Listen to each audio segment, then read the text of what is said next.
বড় বড় রেস্টুরেন্টে কিন্তু আমরা অনেক টাকা দিয়ে স্যুপ কিনে খেয়ে থাকি, কিন্তু সেই স্যুপটা ভীষণই টেস্টিফুল হয়। আর আমাদের স্যুপ কেন টেস্টিফুল হয় না, এটা অনেকের মনে প্রশ্ন থাকে।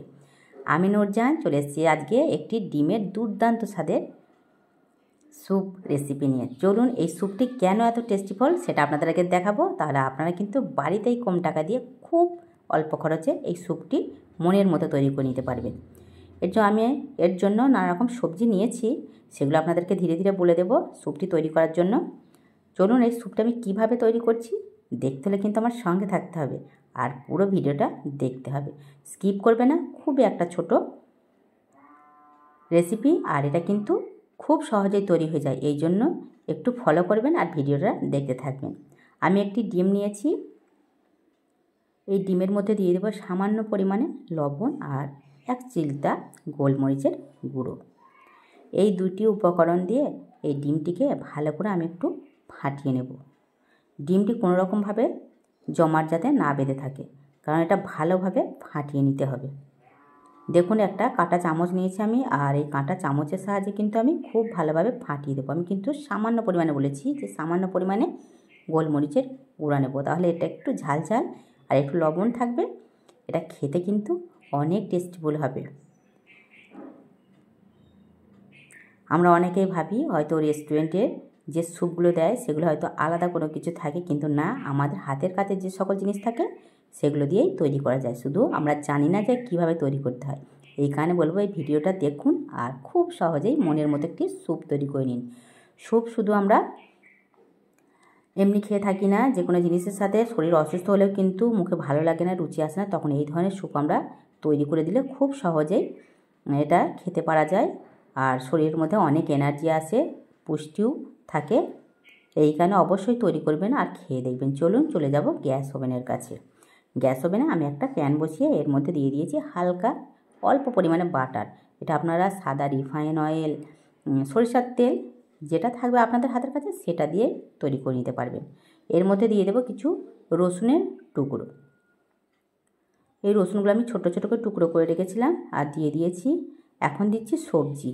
আমি এর মধ্যে গাজর দিয়েছি। আপনাদের কাছে যদি অন্য কোনো সবজি থাকে যেটা ফ্লেভার আপনারা পছন্দ করেন সেই সবজিও দিতে পারেন, কিন্তু আমি এর মধ্যে গাজর দিয়েছি। গাজরটা ছোট বড় সকলেই পছন্দ করেন। আর দিয়েছি ভুট্টার দানা, এটাকে আমি সিদ্ধ করে নিয়েছিলাম, তারপরে এর মধ্যে দিয়ে দিয়েছি। কারণ এই ভুট্টাটা সিদ্ধ হতে অনেকটা সময় লাগে, তো এই কারণে আমি আগে একটু সিদ্ধ করে নিয়েছিলাম। এখন এর মধ্যে দিয়ে দিয়েছি পেঁয়াজ আর টমেটো। এগুলো কিন্তু আমাদের নিত্য প্রয়োজনীয় জিনিস, হাতের কাছেই থাকে সব সময়। আমাদের কুকিং এগুলো আমরা করে থাকি, এগুলো কিন্তু খুব সহজে পেয়ে যাবেন হাতের কাছে। কিন্তু কাঁচা মরিচটা আমি দিইনি, কাঁচা মরিচের একটা ফ্লেভার থাকে, আর সেই কারণে সেই ফ্লেভারটা যাতে ধরে রাখে সেটা আমি পরে ব্যবহার করব। এর মধ্যে দিয়েছি লবণ, আমি হাফ চামচ মতো লবণ দিয়েছি। এটা কয়েক সেকেন্ড নাড়াচাড়া করেছি, প্রায় 1 মিনিট মতো নাড়াচাড়া করেছি। আর এটা লো টু হিটে রেখেছিলাম, কারণ হাই হিটে বা মিডিয়ামে দিলে এগুলো পুড়ে যাবে, সবজির গুণাগুণটা চলে যাবে। এর মধ্যে দিয়েছি আমি 1.5 কাপ জল। আমি যে কাপটি দেখছেন এই কাপের 1.5 কাপ জল ব্যবহার করব। আর দিয়ে দিয়েছি গোলমরিচের গুঁড়ো। এখন আমি কাঁচা যে মরিচ রেখেছিলাম সেটা এর মধ্যে দিয়েছি। আর এগুলো আমি একটু লম্বা লম্বা টাইপের কেটে রেখেছি, একটু দেখতেই পাচ্ছেন এর শেপটা অন্যরকম, এটা দেখতেও দারুণ লাগে। আর এর ফ্লেভারটা এখন দিলে কিন্তু এর ফ্লেভারটা ভালো লাগে। এটাকে আমি ঢাকনা দিয়ে রেখে দেবো 2 মিনিট মতো, লো টু মিডিয়ামে রাখবো। আর 2 মিনিট পর আমি ঢাকনাটা খুলে দেখছি এই সবজিগুলো খুব সহজেই কিন্তু সিদ্ধ হয়ে যায়, কত সুন্দরভাবে সিদ্ধ হয়ে গেছে। আমি কর্নফ্লাওয়ার রেখেছিলাম 1 চামচ মতো, যে চা চামচ সেই চামচের 1 চামচ রেখেছি। আর জল দিয়ে এটাকে একটু ভালো করে আমি মিশিয়ে দিয়েছি। ধীরে ধীরে কর্নফ্লাওয়ারটা এর মধ্যে দিয়ে দিচ্ছি, তাহলে এটা একটু টাইট হবে।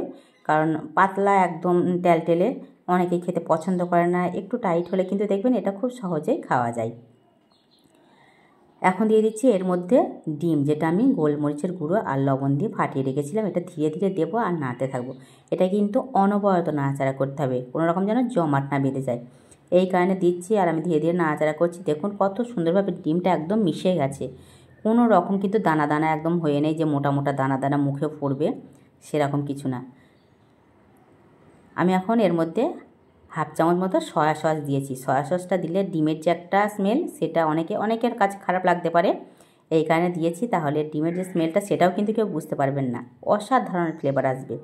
দেখুন কত সুন্দর এই স্যুপটা তৈরি হয়েছে, ভীষণই টেস্টিফুল এই স্যুপটি। একদম বড় বড় রেস্টুরেন্টে যে ধরনের স্যুপ পাওয়া যায় সেই সকলকেও হার মানিয়ে দেবে।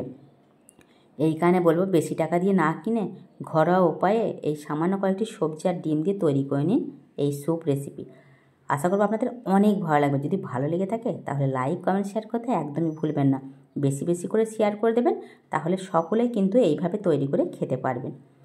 দেখুন দুর্দান্তভাবে এই স্যুপটি কিন্তু রেডি হয়ে গেছে, কোনো এর মধ্যে জমাট নেই বড় বড়। ডিমটি কেউ বুঝতেই পারবেন না। এখন নামিয়ে পরিবেশন করব। এটাকে নামিয়ে আমি খাওয়ার জন্য রেডি করে নিয়েছি। স্যুপটা দেখতেই পাচ্ছেন কতটা ঘন হয়েছে, এটা কিন্তু একদম পাতলা টেলে হয়নি, দারুণ লাগছে দেখতে, আর খেতেও কিন্তু ভীষণ সুস্বাদু হয়েছে। আর দেরি করবেন না, রেস্টুরেন্টের মতো স্যুপ খেতে চাইলে এখনই তৈরি করুন আর খেয়ে দেখুন এই দুর্দান্ত স্বাদের অসাধারণ স্যুপ রেসিপি।